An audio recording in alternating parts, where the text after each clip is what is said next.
together and not working on chimneys, it will make us to make our sector great and everyone profitable and sustainable. Thank you very much, Program Director. I'll stop it there for now. Fantastic. Thank you so much.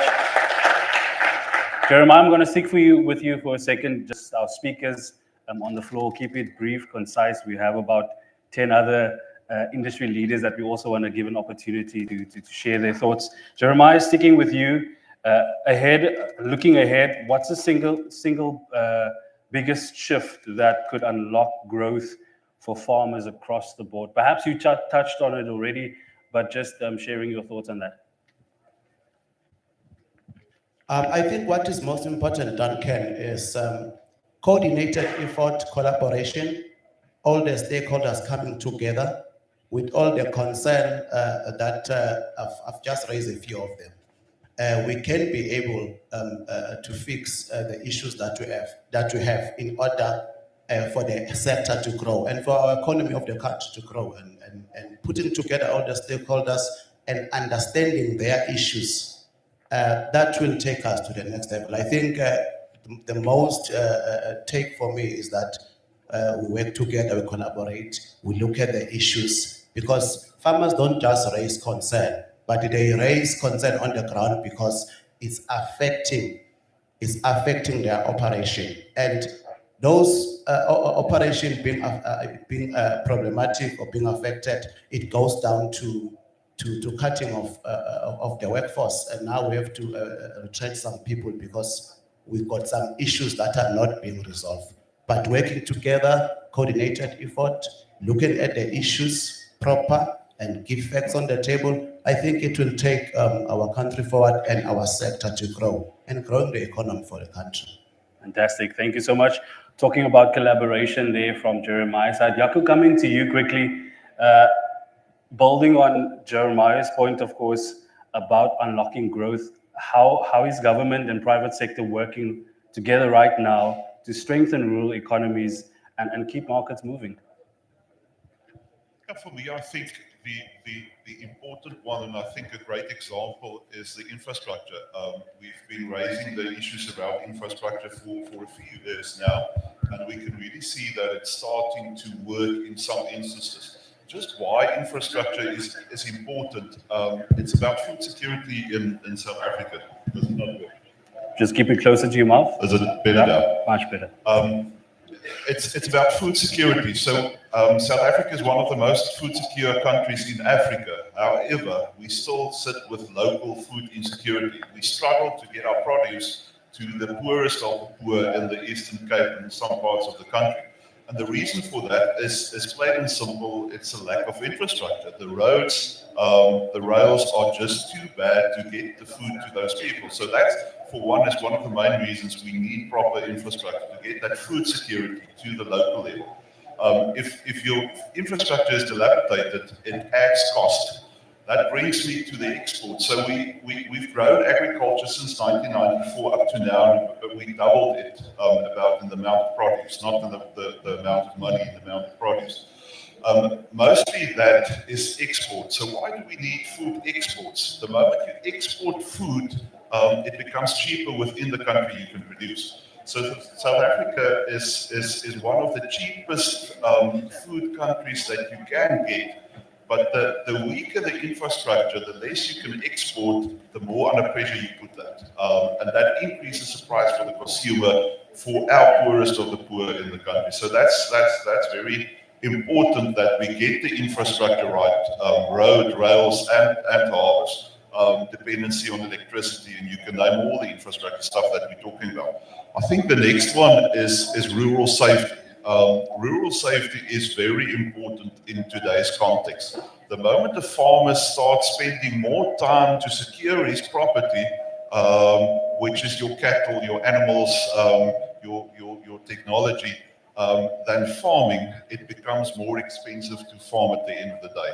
And the people that's been affected the worst are the poorest of the poor, because that increase costs more. We work well together with the police but the resources of the police is a big problem. And we see that especially in our rural areas, where we struggle to get even a pickup to come out to the farm to see where there was certain crimes. We appreciate that crime is a problem in South Africa. It's not just a rural thing, but it's really impacting very badly in the rural areas. A lot of other places that we collaborate good with government. And I must say, and I must mention it, it's not about the amount of money, it's how the money is being used. And I think we as private sector can really help and assist government in that, to making sure that we get the best bang for our buck. We get the best usage of the money being spent. When you hear a province send back billions of rand to national treasury, where the money was supposed to be spent, but they couldn't spend it. I mean, it's just appalling. We need to collaborate better with government to make sure that the money that's been allocated gets to the rural areas and gets been spent correctly. Fantastic. I'm glad you mentioned infrastructure. You know, maybe just from your point of view, what are the biggest infrastructure gaps and in trade that's holding farmers back?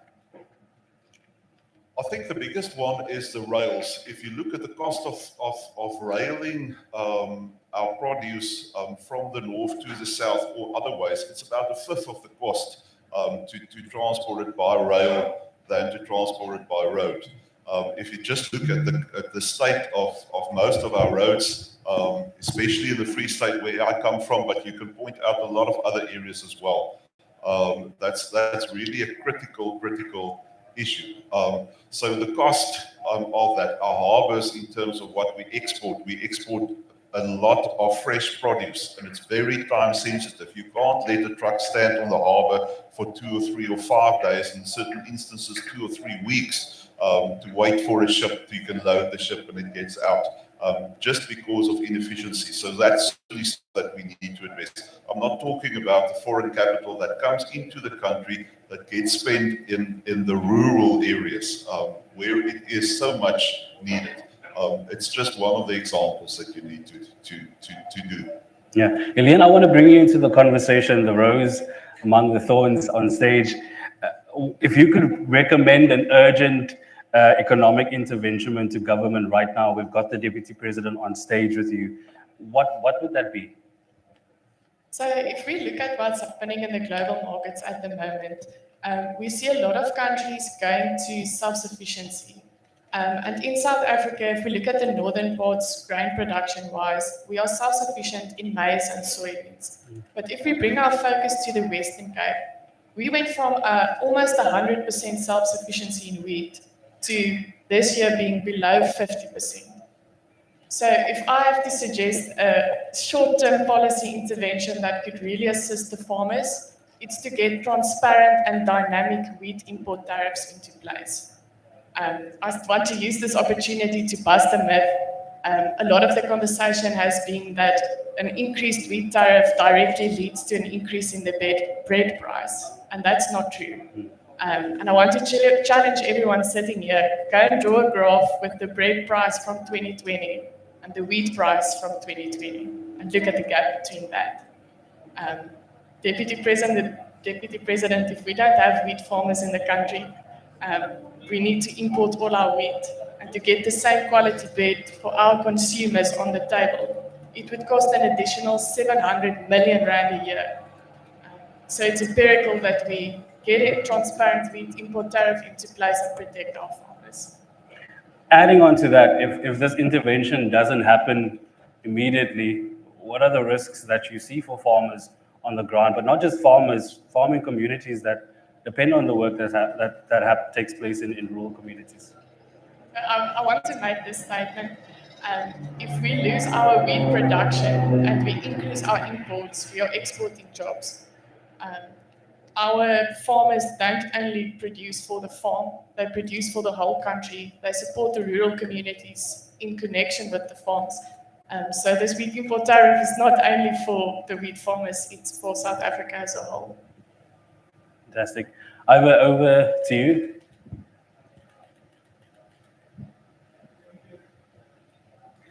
Thank you. Temba, great honor also to have you here as the CEO of Landbank.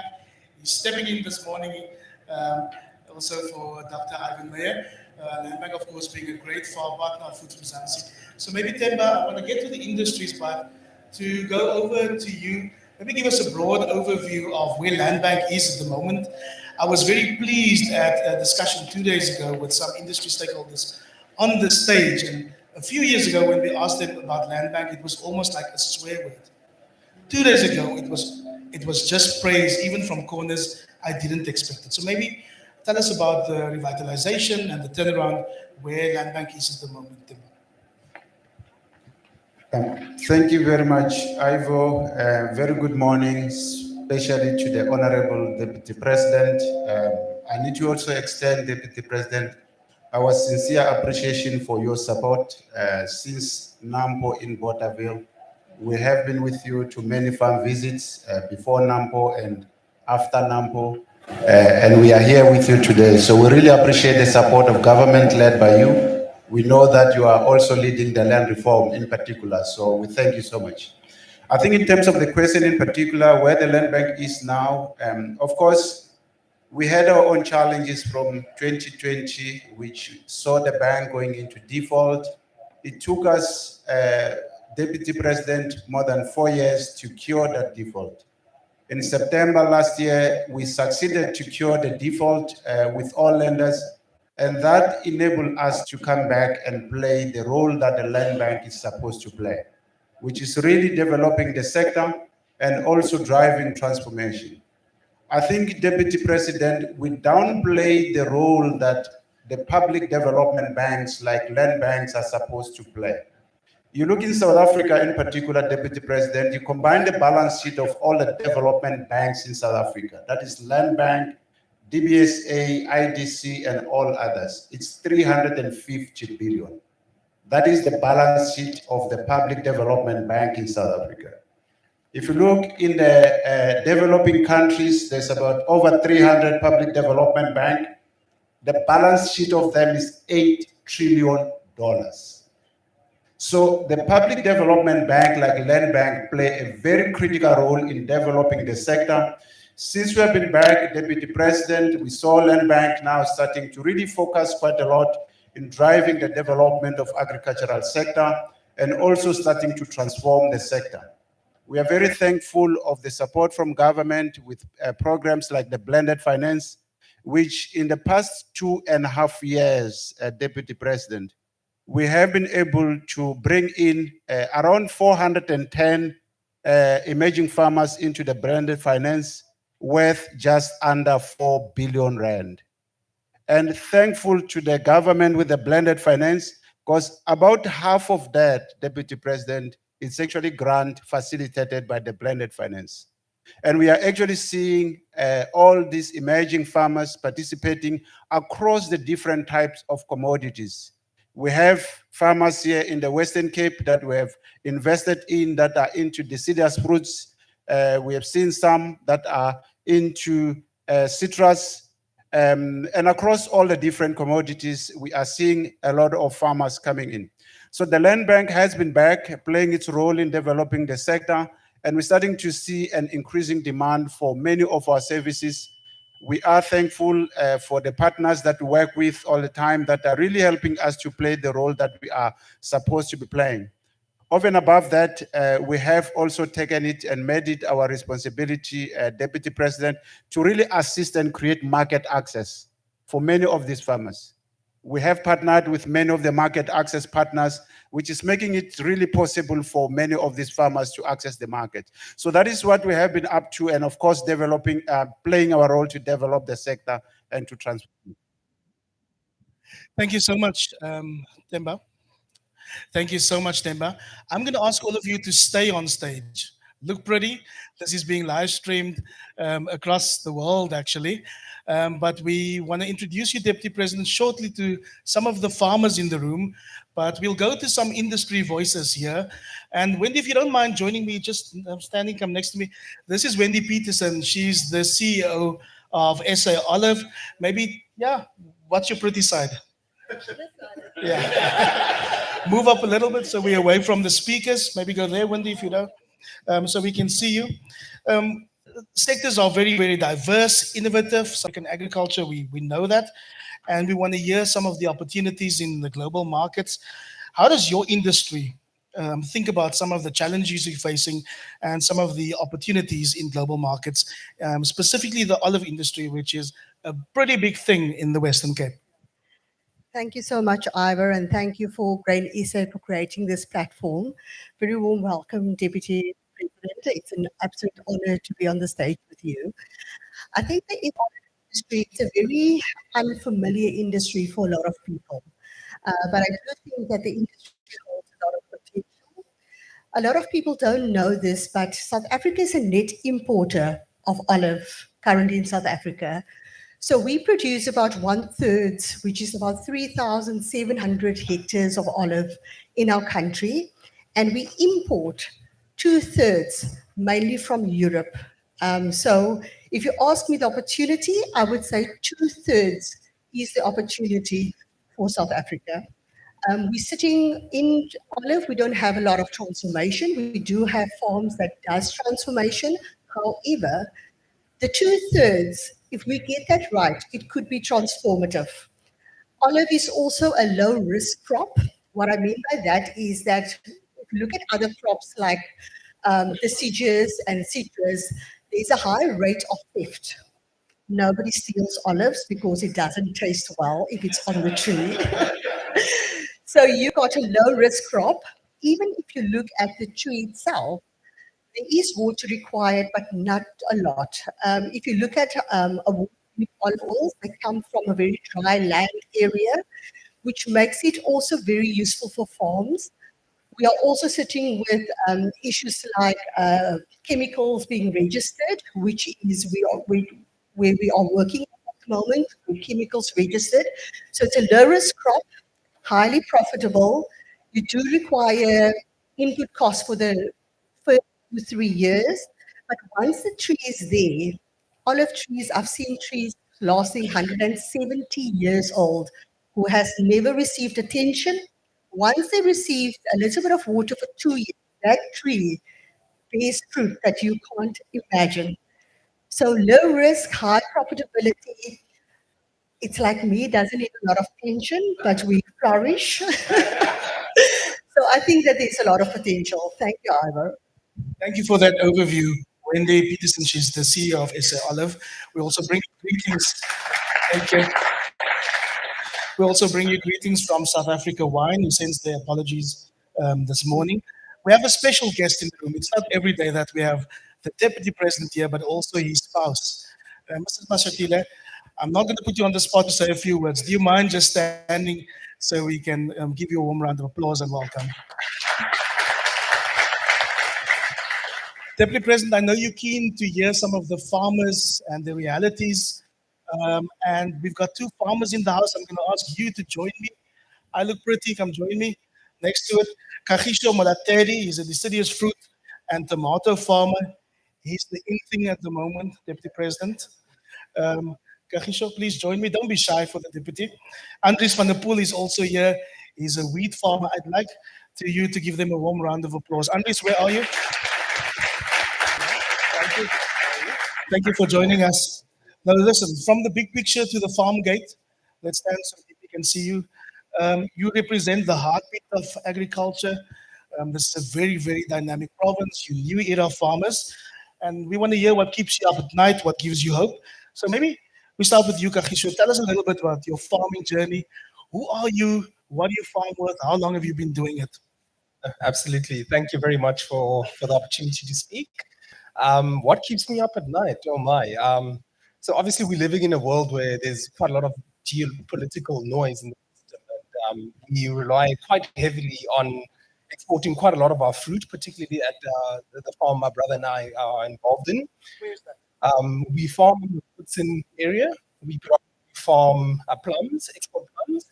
On top of that, we've got a basket of fruits, including nectarines, apricots, and now I could say with more prominence in our farm, tomatoes has become quite an important, you could say, component of our farming. So certainly, I mean, the geopolitical risks are quite a big topic, and I'm sure Trump's tweets and everything. I mean, it keeps us certainly up at night. But I could certainly say the one thing that gives me hope is that, we've demonstrated, even though like I'm still fairly young, South Africa as a nation has always demonstrated an ability to adjust and find new ways to get things done. So I'm proudly South African, and I think there's certainly opportunities from, you could say, the noise in the system at the moment. Andres, how about you? Where do you farm? What's your story? Thank you, Ivan. I first want to thank Deputy President Mashatile. It's a privilege to have you here. I think it's important to be present in the Western Cape. So I thank you very much. Ivan, yeah, I always tell the people I can speak 4 languages. And the first 3 is Afrikaans, so I will try my best with my 4th one. Okay, yeah, Ivan. For me, I think what keep me up at night is the fact that I'm a farmer. I was born a farmer. I'm still a farmer, and there's a lot of potential in the farming industry. For the past 11 years, I'm on the wheat farm, livestock, a little bit of maize, and it's a passion. I think every morning it's a new day. There's a lot of challenges, but that keep you awake. But the other things keep you positive, and that's the opportunities for our children. Because in the past we didn't have this opportunity that we have now, and thanks to all the role players in the industry, I think there's a huge advantage for us to going forward. Yeah. So I know Duncan wants to speak to some of the experts in the room about export and biosecurity, but I'm curious. I mean, you new era farmers, you were born a farmer. It's not easy. What did your road to commercialization look like? I know that it takes a village. Who helped you to get here? Oh yes, quite certainly. We certainly wouldn't have had the opportunity to be farmers ourselves had there not been an ecosystem that supports us. Of which, importantly, I mean, the land bank was our funder in my brothers and I's venture.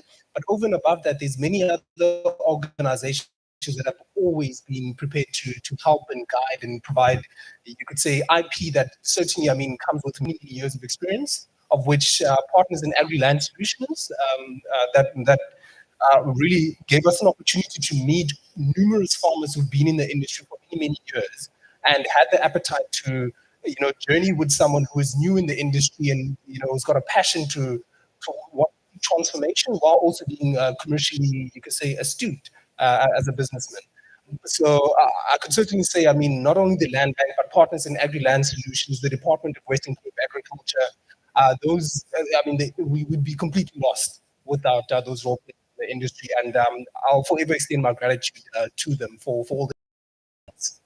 So just to understand correctly, are you a product of blended finance? Yes, most certainly.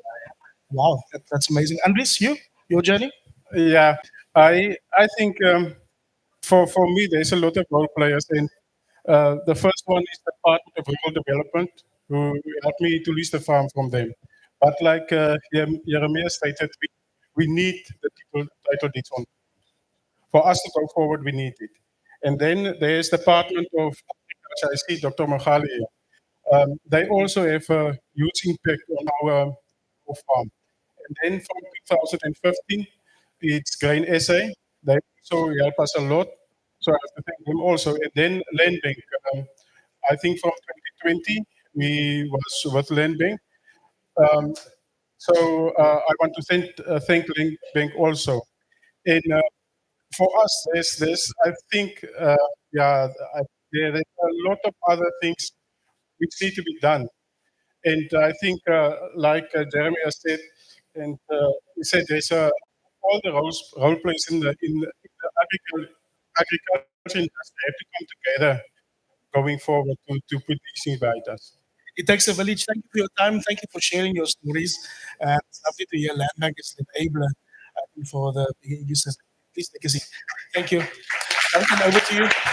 I've absolutely always wonderful to see and hear success stories from the floor. people like Akhisha and Andres. A young farmer, by the way, Deputy President, that's in the export game. That's absolutely fantastic. I think we can give him a round of applause, being as young as he is. We now go to looking at exports and of course biosecurity, which is a very important conversation that we're having at the moment. Maybe for this part of the conversation, I'm going to call on Grant O'Dear, who is the president of Marina SA. Also going to be joined by Dewald Olivier, the CEO of the Red Meat Industry Services. Maybe just to kick off the conversation, Dewald, I'll start with you. You have quite a great understanding of what the challenges are at the moment when it comes to biosecurity in the country. What are the main successes and challenges in your sector that your sector is facing right now when it comes to biosecurity? Let us know. Um, Thank you, Duncan. Deputy President, sorry for my back, unlike the better side. Yeah, I think if we talk successes, and I think one of the biggest things is the way that we're dealing with foot and mouth disease currently, obviously raises, if we look at biosecurity, a lot of red flags. But what I can say is I think the cooperation between industry and government has proved and is being proven that there's a solution coming to the table. The task team that Minister Steenhuisen actually put in place, the fact that we can look at alternatives, the fact that we can start buying vaccine at industry organizations or industry role players. There's so many things currently happening saying there's hope. That on the biosecurity side. The fact that at the end of the day, industry role players are actually investing in their businesses to say we need to look differently at the possible problems that biosecurity and the lack of biosecurity bring. From an export perspective, and that's where the good part is. The fact is that we have to remember is all this sensation created about the foot and mouth disease and the problems that we have, we're still exporting. Only China has stopped exports at this stage, and obviously our neighboring countries, and that's a real concern for us in how we deal with unilateral stoppage of our products going out. But the rest of the world is still taking our products because the systems that we've put in place in looking at, for example, compartments is still taking our product, we're still exporting. And that means the hard work that we've done together with government is already paying off. We've got the scope to export more. I know that our DG is now in Saudi Arabia with Minister Tal. And the feedback that we've got is that more, which is very good for us and obviously also other agricultural products. We're looking forward to export more to countries who want to do business with us. Maybe just on that, I'd like to, we in the red meat industry has got, I would like to say, because we're on the farm in Tate, Mashatile, we would like to export to those markets who wants to work with us. We understand from the red meat perspective that there's guys and countries who do not necessarily want us there. And we said, not now. We want to do and work with those countries who want our friends. We will do business with them. Grant, I want to quickly come to you. What are some of the realities that your industry is facing? Is it similar realities that the red meat industry is faced with? What's the challenges and what are the opportunities? Yes, thank you very much, Mr. Deputy President. Thank you very much for the opportunity. I think Dewald has pretty much covered all of it. You know, I stand representing the marina industry of South Africa, and everybody thinks wool first. The average merino farmer makes 80% of his income out of meat. So our major challenges lie around the meat. We need to get a system in place where something like foot and mouth doesn't affect us as negatively as what it does. Obviously, the stock industry, the small stock industry, which I represent part of, has in the last 4 or 5 years taken a major dip. We've had phenomenal rising costs. We've probably had the best part of a 35% drop in income. So those are all factors that are serious problems to our industry.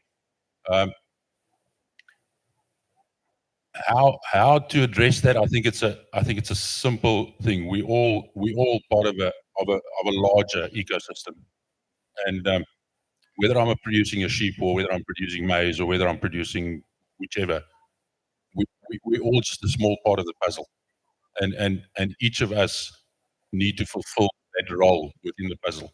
So yes, that would be the challenges. I think successes on our part is in our industry. I'm not going to claim that success from Renee's part. I think I'm going to claim that success because they're obviously driving a huge part of our success. We've got RPO that are driving a huge part of the success. So we won't claim that one. But successes are the fact that we can still export. Our wool is still going out. Our wool is a 99.9% export product. So we should not take that section of our industry lightly. It's absolutely coming back in dollars. So, and then of course, Dewald and they've been doing brilliant work with the foot and mouth. Foot and mouth isn't the only challenge. We've got other challenges. One of our biggest challenges in the small stock industry are veterinary services. Our veterinary services are non-existent. You go into small rural areas, there's nothing happening. Mr. Deputy President, we really need your support. We need the wool to turn this around. I think from the farmer's perspective, the wool is there. Our members are biosecure. They are practicing those things, but it's just crazy that foot and mouth would break out 700 kilometers from me and my product is closed. So that would probably.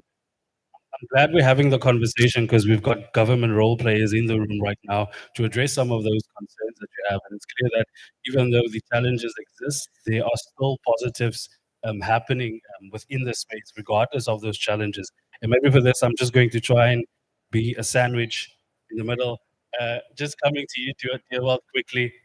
How should government protect markets as well as livelihoods while ensuring the safety, it's securing rather biosecurity? And then I'll pose this exact same question to you. By being practical. So, Ntate Mashatile, I think the big thing is we understand that government has got a massive role to play with regards to how do we look at the international scene if we talk exports, but also locally, if we look at what needs to happen on the ground. But if we are practical with regards to the solutions that we implement, we need to think that we've got a research fraternity within the South African context who can help us ensure that our product still remains world-class, but we look at South Africa. At the Indaba that we had a few weeks ago, months ago, we had a discussion with regards to how does the world view us and how do you take our product beyond our borders. And the fact is we need science. So we need guidance and the assistance of government to ensure that our science speaks louder than what we shout from a political level. We can shout politically all we want, but we need the science to also talk and underpin or underscore what we say from the political level. That's the one thing. And the second thing is I want to go back to practical solutions. And I think we as industry, the farmers sitting here, the organizations, understand the problems, they understand the solutions that we have to put in place. And we also understand that we need to do that through regulations and make it accessible for everybody.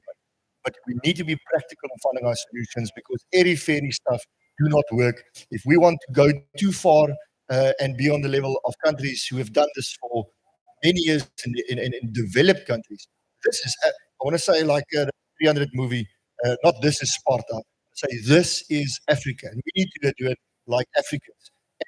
Again, it doesn't say we do it in a lesser standard. We say we do it our way and people still want our product, even if we do it our way. We just need to tell them what we're doing. Fantastic. Thank you so much. Maybe just adding on to what Dewald said, how should government protect markets and livelihoods while ensuring biosecurity? What are your thoughts on that? I think one of the easiest ways for government to protect our market, and I'm coming back right down to ground level as a producer, it needs to be made easier to do business. We're finding it impossible to do business, and it comes back down to something as simple in the rural area where I live. I live in a farm in the Hanover district, which is on the N1. We had a pretty decent rain season. Trucks could not get to our farms. We got gravel roads. Trucks could not get to our farms to move our produce. Those are simple little things. And Mr. Deputy President, I'm speaking to government right at the top echelon, but that comes back down to local government. So I do realise that I'm trying to kick the ball down the wrong alley, maybe, but I think that is probably the place where government can get involved the most. Is we need it from the bottom, right on the baseline. We need infrastructure improvements. We need access to markets. I just take something in our wool industry. At the moment, we're exporting the best part of 85 wool to one single country. Now, if we cannot see the danger in that, and it's great that we've got that country who's willing to take our wool away, but if we cannot see the danger in 85% of our product going to one country that's got the mat not by the corner, he's got it halfway, and he can just pull it out and rest at any minute for whichever reason he might feel good at that stage, then we are in serious trouble down the road. The other thing that I think as producers, and I think I can speak across the board for all producers from government side, South African farmers are resilient. It doesn't matter what you farm with. If you're farming with olives, you're farming with sheep, you're farming with goats, it really doesn't matter what you're farming with. We are resilient. But we do need light in our tunnels. And the only organization that can put the light on for us is government. Put the light on for us, get your farm to be positive, and they will produce for you.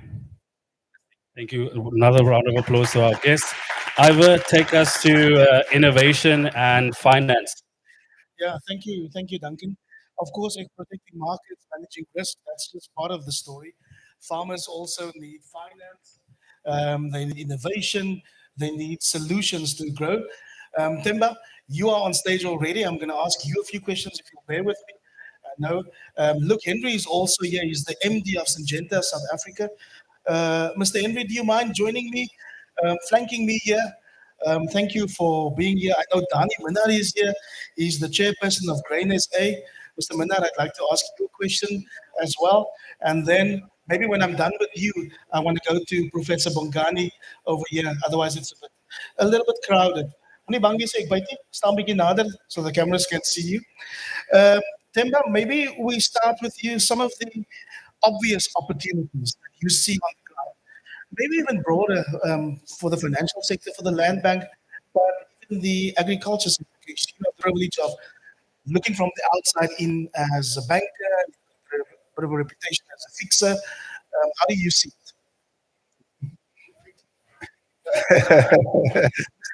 Yeah, I'm not sure about the fixer, but yeah, I think in terms of the opportunities, there's indeed a lot of opportunities. Many of the challenges that are there today represent the opportunities that we can actually tap into. I think from the olives, we've already heard of the opportunity to actually replace the two-thirds of the imports that we are seeing in South Africa. In the poultry sector, huge opportunities as well. If you look at the poultry master plan, South Africa is supposed to be exporting about 20 to 25% of the poultry meat. We are still importing about 25% of the poultry meat in South Africa. Huge amount of opportunities to really develop that sector and meet some of the targets that has been set in the poultry master plan. We are in short of about 20 million day-old chicks per week. So huge amount of opportunities. Of course, things like bird flu that keeps on outbreaking every now and then do pose a risk. We heard that this past week we had some bird flu outbreaks around the Delmas area, which again increases the risk. But huge amount of opportunities in the Western Cape in particular right now, huge opportunity that we are partnering with Astral on the broiler side to actually bring in some transformation. We're talking to Dr. Mohale about that, and the Western Cape is going to see that. I think on some of the long-term high-value commodities like citrus, avocados, there's still a huge amount of opportunities that we can tap into. We see our citrus continue to perform really well globally. We were with CGA and they were sharing the stats on the recent production. You can see our citrus remains a huge opportunity. The avocado sector is doing very, very well. We're seeing a lot of investment in there, a huge opportunity for us to invest and actually go beyond the traditional areas like Mpumalanga, Limpopo, and start to get into the Midlands. The Midlands and the Howick area in KZN is starting to be a good area to do some very good varieties of avocados that can be exported. And of course, I've spoken about the role that the development bank can do in helping government to address some of the infrastructure challenges. A huge amount of opportunity there for us as well to come in and start to play a role in there. I spoke about some of the bulk water infrastructure projects that we are starting to actually participate in. Yesterday, we met with the water board that we are looking at a project here in the Western Cape.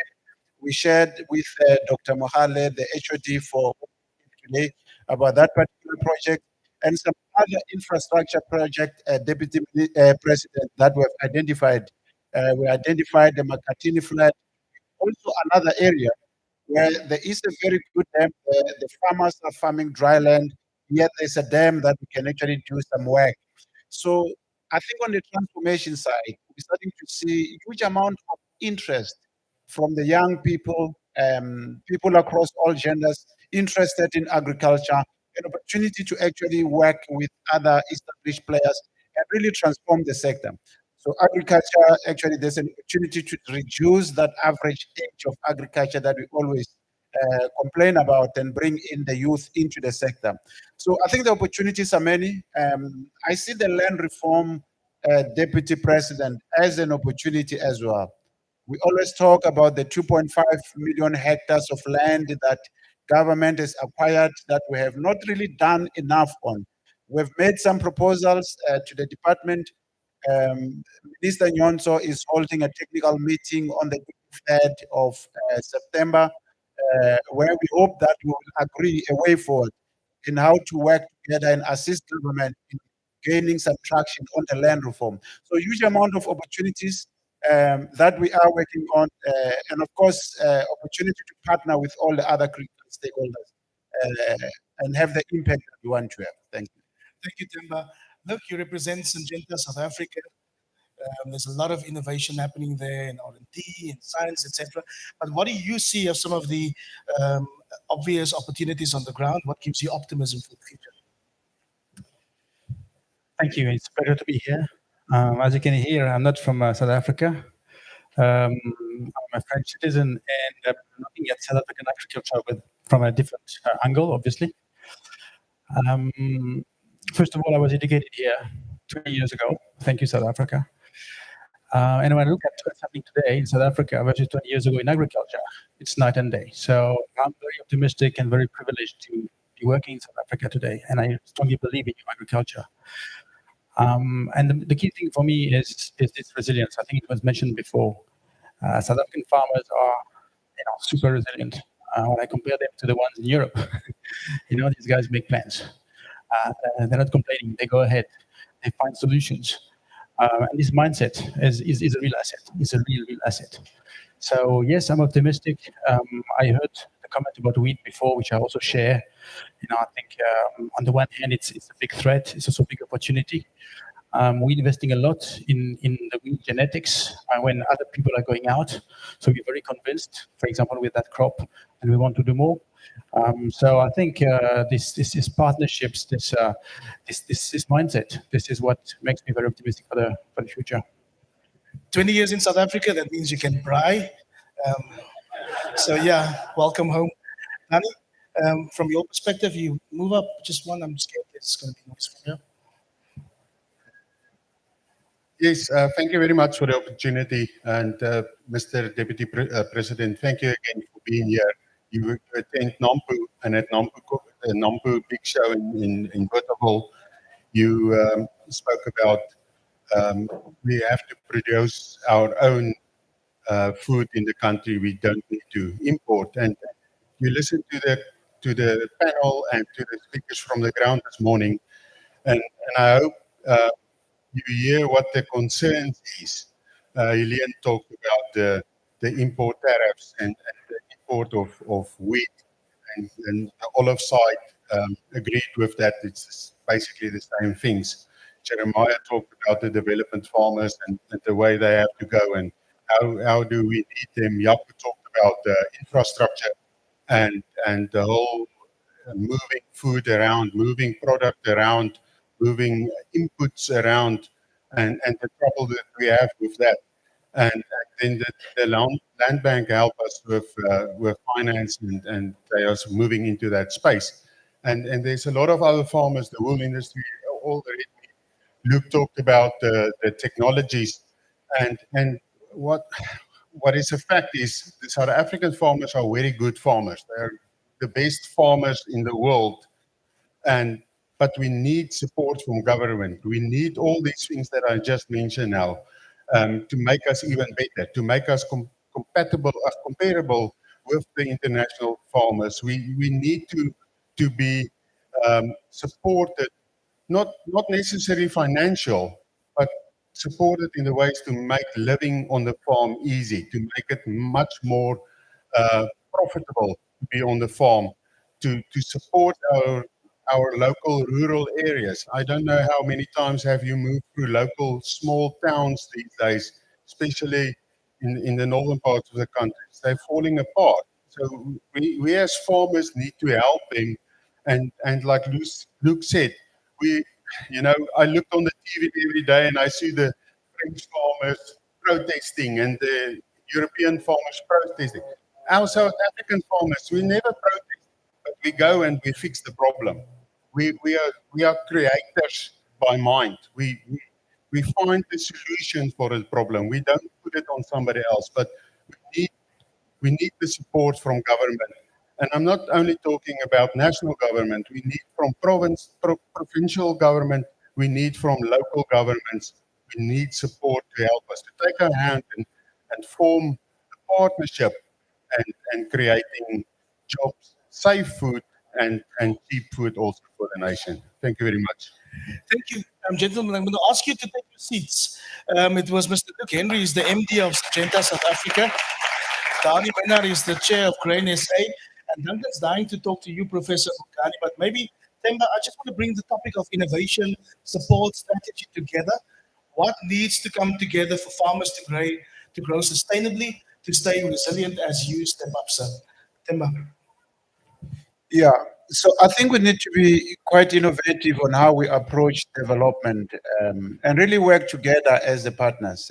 I've said that if us as the land bank can ever say that we can do it alone by our own, I think we're lying to everybody.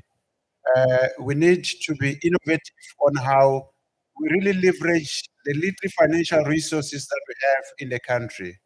The East work done by Prof. Maxwelling, looking at the financial architecture of South Africa and how we actually don't use our financial architect well by trying to duplicate and not working together, and how we actually work so much in silos. So there's an opportunity to partner and be innovative. I think solutions like the blended finance, they are actually such a powerful tool to develop the sector and to transform it. We need a lot of those blended finance solutions.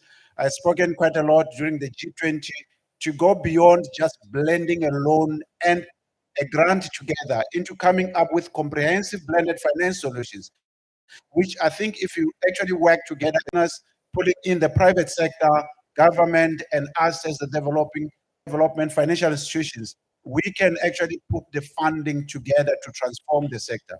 We need to be quite innovative on how we anchor development around the big players. Development alone without the big players is not going to be sustainable. In fact, we were with the finance minister on Friday last week. He reiterated that for us to have sustainability in development, we need to continue to support the commercial players. We need to continue to work with the bigger players and anchor development around that. We've spoken a lot about anchoring our development on market access players and ensure that we are able um, to leverage that. And of course, we need to be quite innovative and how we work together as government entities. I went to Dieval the other day and asked Dieval, I heard that ARC has developed a vaccine for FMD. And if we work with the ARC and help to develop it, will RMIS take it? And Dieval said, and I asked him, have you tested this vaccine? And Dieval said, we tested the vaccine, it works. But where are we stuck today? ARC is not having the money to finance the vaccine. So we actually are now trying to be innovative and work together with ARC on how we can partner, Deputy President, and help ARC to actually develop that vaccine that that red meat industry said, if we can develop it in South Africa, we can use it in the country. So I think those type of innovations, working with partners on how we can actually develop it.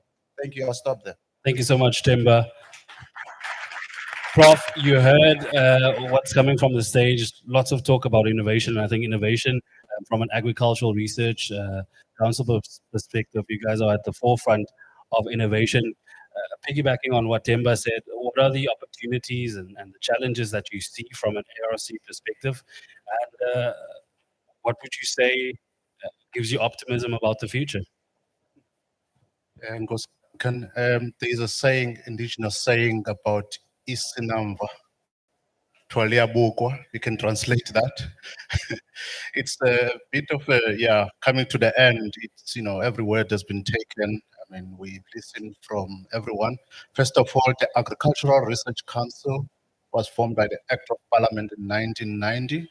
And we have, evolved it in 2001, I believe. We are existing to support almost all the commodities that were mentioned here today and more. I can specifically mention grain, if I can start from them, all the grains, small, winter and summer grains, to fruits, vegetables, industrial crops, which we forget about industrial crops, they're important. We talk about fruits, we talk about animals, both red and white animals, and so on and so forth. We're there as the statutory instrument for innovation, for research and development. As I said, the Agricultural Research Act is specifically prescribing to the ARC to do research for the industry, for the success of industry. And we've seen results of this over the last 100 years. In particular, after 1994, coming to now, talking about optimism as well as the performance of the industry, it has grown exponentially after the deregulation era. 1996, those who were there would know that the deregulation came with a lot of instruments of financing R&D in agriculture. We know that there are levies that are collected for R&D and other market access, all the commodities from grains, as I said, to red meat and many others in between. We collect levies, an act of right is for investment in R&D. We have seen challenges in the last 20 years, in particular 15 or so, where that disjuncture between the ARC and commodity bodies was shaky. And it's something that needs to be fixed and must maybe start by doing the protocols, Mr. Deputy President and Deputy First Lady, all protocols observed, before I forget that and get into trouble. But I'm passionate and active and happy about people realigning and coming back to the ARC.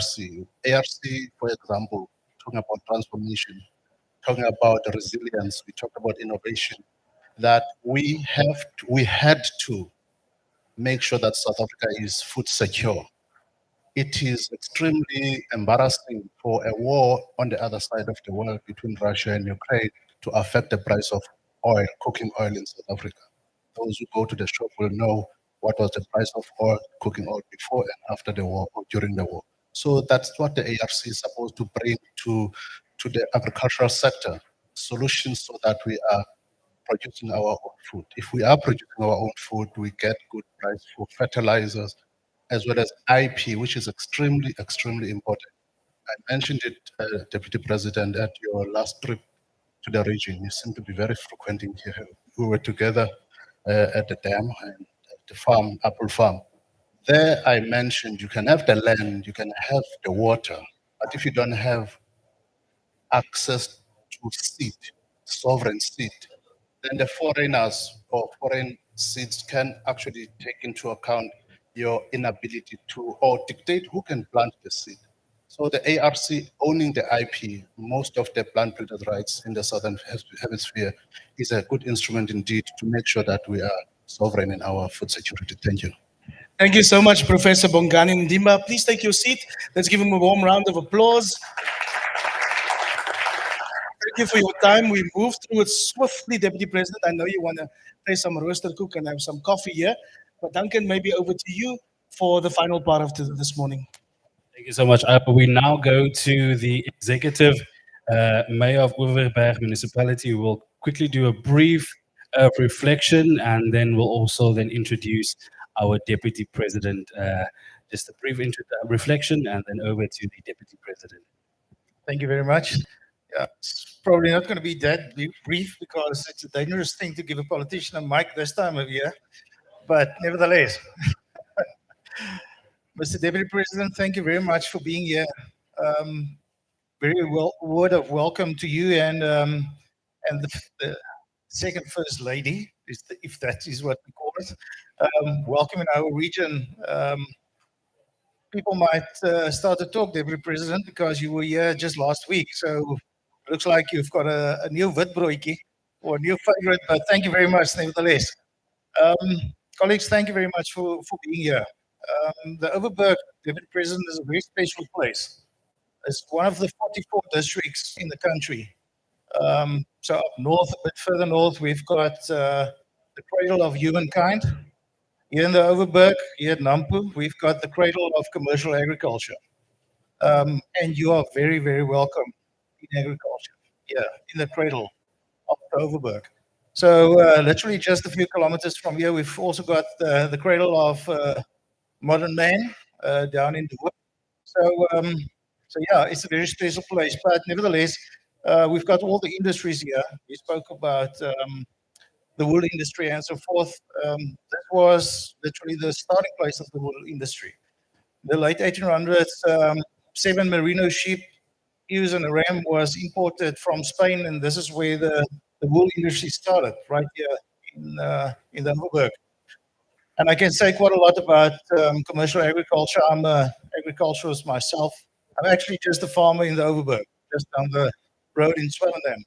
So that's where I come from. This is where my roots are. So agriculture and commercial agriculture is very close to my heart and very dear what I do. In my other life, I'm an agricultural economist. So agriculture is the blood of the economy in this region. 22.5% of the GDP from this region comes from agriculture, commercial agriculture. And that's significantly huge. If you look at the statistics, the job opportunities that's in commercial agriculture, Mr. Deputy President, it's big. A couple of years ago, when we had COVID-19, it was only the agricultural sector that stood up, created the jobs, and kept the jobs actually. Here in the Western Cape, believe it or not, in the second quarter, agriculture actually grew. It grew not just by single digits, but actually with double digits. And that's how important commercial agriculture is in the Western Cape. And we can only thank the Department of Agriculture in the Western Cape for that. Because what they do for commercial agriculture here in this region is significant. It's huge. So many years ago, about 20 years ago, 25 years ago, people asked me to become part of local government. And I said, probably, maybe not. And then I realized commercial agriculture is so close to local government. I need to put up my hand and do something about it. And I become part of this structure here in the Overberg and part of the biggest in the Western Cape. And I realized that there's a few building blocks that we need to get right in the economy in order for us to grow the economy, to create jobs, and to sustain what we've got. Here in the Western Cape, in particular here in the Overberg, we realize that there's 4 priorities that we need to look at. And without those 4 priorities, we won't be able to do what we should to grow the economy. Number 1 is water. We spoke about that last week, Deputy President. Water and water security is of utmost importance. energy. We're doing quite a lot about energy and especially green energy and sustainable energy in this part of the world. And then one of the previous speakers spoke about the infrastructure in this region, not just this region, but for the rest of the country as well. Without infrastructure, not just roads, all the other infrastructure as well, water and so forth, we dead, literally dead in the water, pardon the punt. And then one of the most and important things in this region that we're focusing on is the people of this region. Their safety and security, utmost importance. Their well-being, most important, is their education. And the way we deal with people is of utmost importance. And if there's one thing we realized is that relationships between the public sector and the private sector is of utmost importance. And I want to make an example of that, Deputy President, and I'm going to leave you with it. Like like a good politician, I know when to stop, but I need to, I need to bring this point over. Quite a few years ago, we realized that in the private sector, there's still a lot of money that can assist the public sector. And without the private sector and public sector coming together, we won't be able to make this country and this province and this region a success. So I made it my highest priority to get the infrastructure right. So we all know that unfortunately there's not enough money in the fiscus to get everything right like we should and do what we should. And that's why relationships are so very important. I made it my work to go to each and every single agricultural union meeting in the province and especially in this region. And farmers, commercial agriculturalists, they are the ones that's assisting this district municipality, building roads. So twice a year, every year, we drive every single kilometer of gravel road in this region. We've got roughly 4,000 kilometers of gravel road in the Overberg. To put that into perspective, it's roughly from Cape Town to Durban and back, 4,000 kilometers. We drive that twice a year. We put every single road on a priority list, every single one. Then we look at the fiscus, the provincial fiscus and our fiscus, and see what kind of money have we got. With that, we budget, and with that, I go to the commercial agricultural sector and say, listen, guys, we need to build this road, but we haven't got the money. We've got roughly 40, maybe 45%. What is it that commercial agriculture can bring to the table? And I'm saying this very humble. This region's gravel roads and surface roads are the best in the country for one reason, and one reason only. It's because of commercial agriculture. So the rest of the budget, commercial agriculture is bringing to the table, not just in money, but in kind as well, with water, with gravel, with yellow plant, and so forth. So I stand here before you, Mr. Deputy President, humble, but extremely proud to be from the commercial agricultural sector as well. And I would like to thank commercial agriculture for the huge contribution that they're doing, not just to this region and to the Western Cape, but to South Africa. Thank you very much. Thank you, Mr. Executive Mayor. Please rise as we again welcome the Deputy President for his reflections.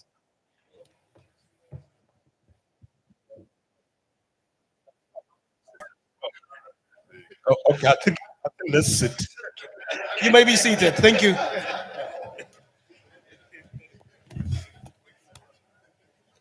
I think let's sit. Deputy Mayor, let me thank you for the introduction. I was not aware that I'll come to Overberg, you know, in a week's time, because I was here last week. So when I agreed to come to NAMPO, I didn't know it's here. And when I asked the guys, so where's NAMPO? They said, Overberg. So we are back here. But thank you very much for for the introduction. Executive Mayor, because you actually covered me in a way. And let me start from where you ended some of your remarks that I think it's important that government at all levels should support the farming industry, should support farmers in whatever way we can. And I want to thank all the panelists who are here. I listened carefully to what you said and all the speakers. Uh, and I want to say to all of you, I'm actually happy to be here at NAMPO. I did attend the one in Porterville. I was looking forward to be here. So I'm quite happy to be here and happy to be with all of you. When I was here last week, I was accompanied by ministers, Minister of Land and Rural Development was also there, and some deputy ministers. So we're going to make sure that the relevant ministers interact with yourselves, particularly farmers. We have the Minister of Agriculture, you know, Minister of Rural Development, and other ministers, particularly water and sanitation, also critical. Uh, but I think it's important that the issues that we are raising, we see how to deal with them in order to support our farming sector, particularly issue of roads. I'm quite happy, Executive Mayor, that you have this partnership with the farmers to work on your roads. And we will find a way as well to get the provincial government, national government to also support those initiatives. The issue of water. When we were there last week, we were looking at the dam there, Dear Waterskloof. And this issue was raised that, in fact, the Minister of Rural Development actually raised this issue that we need to increase our catchment area because we have good rainfalls in the region, but we don't have enough catchment areas. But overback is very important because your dam actually supplies water to the city of Cape Town as well. But we must make sure that the farmers have adequate water for their products. So that issue of an additional dam or additional catchment area is something that we are working on now. Agriculture is the backbone of our economic development. It ensures our food security, and therefore we must do everything to make sure it succeeds. The emerging farmers, we know your challenges, access to funding or finance. And I'm happy the Land Bank is here. APSA is also here.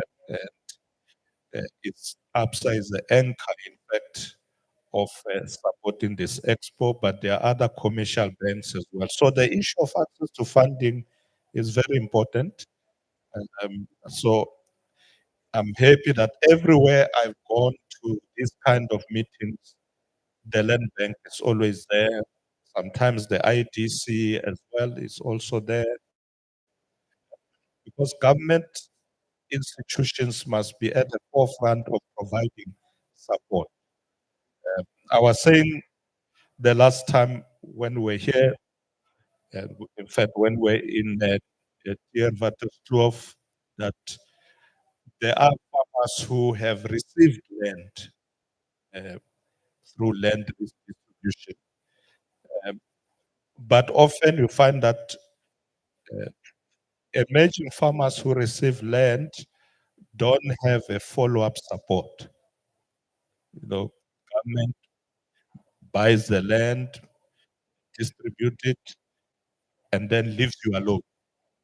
Then you have no access to funding, you don't have implements, uh, and so on. So we are looking at that matter to say we need to be able to create instrument and support mechanism for these emerging farmers so that we can succeed. Otherwise, you get the land, you don't have expertise or you don't have access to funding, then you can't till the land. And that becomes an effort that is not productive. So thank you to the financial institutions that are supporting, as I said, Land Bank, ABSA, IDC, and others as well. The other thing, of course, is the markets. We need secure markets for our products.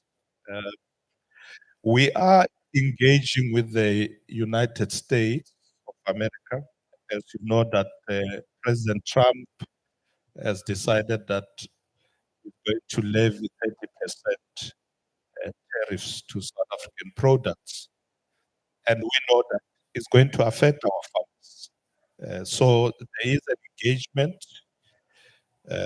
The president is sending a team back to Washington. We were told that we were at the very low level of people who are being called for engagement. Apparently, there's a long list of people who want to speak to President Trump.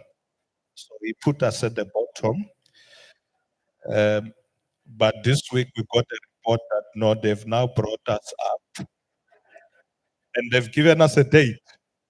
The 17th of September, we must make our way to Washington.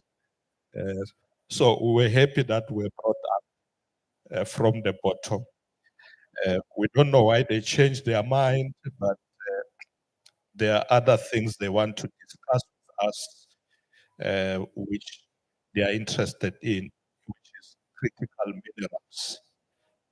And they know that South Africa is actually the hub, and they consider us the hub of critical minerals. So we've been prioritized because they want to discuss that with us as well. So when we are there, we will obviously engage on this issue and make them aware how harmful is 30% tariff on our products, especially agricultural products. But in the meantime, we also discussed that let's diversify our markets. Let's not just look at one region of the world. Let's look at the European Union. Let's look at China, Russia, India, most of the Eastern Bloc, including the UAE. When I was in Russia this year to meet with President Putin, they briefed me about their interest in importing South African agricultural products. In fact, they took me to a harbor where I did see South African citrus fruit being offloaded in Russia. Same as China, they are interested in our products as well. So we will continue to open those markets for our farmers. Red meat as well, as you know that China is already importing our red meat, and we need to increase. You are dealing with in China a market of 1.5 billion people.